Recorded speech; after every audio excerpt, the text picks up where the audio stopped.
Weston wants to get the biggest piece of cake at the party. Cake number 1 is cut into 8s, cake number 2 is cut into halves, and cake number 3 is cut into 4ths. Partition, we've learned this fancy vocabulary word, means cut. Partition the circles below to represent the different pizzas at the picnic.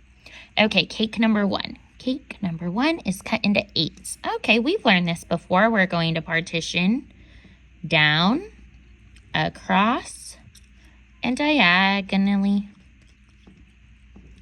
And that should give us 8 equal parts. 1, 2, 3, 4, 5, 6, 7, 8.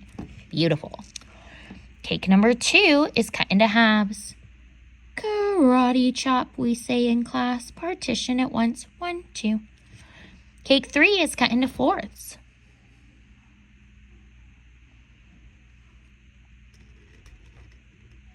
One, 2, 3, 4. Which cake has the biggest pieces? Explain your thinking. Let's start with the first question. Which cake has the biggest pieces? Okay. This cake, or this cake? Well, this cake has the most pieces, but it's not asking that. It's asking which cake has the biggest pieces. Well, that's cake number 2. So I'm going to write a complete sentence because I'm a big second grader. Cake number 2 has the biggest pieces. All right, and we can't forget this part. This is big points right here. Explain your thinking.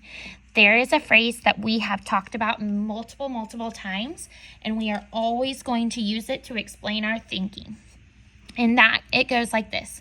The more I partition, the smaller the pieces.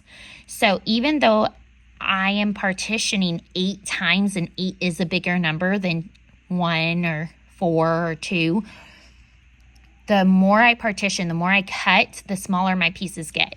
So the best way to phrase that is you will say, cake number 2 has the biggest pieces, comma, because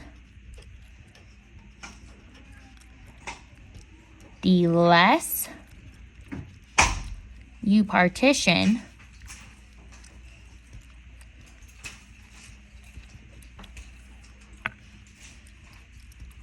the bigger the pieces. You could also say, the more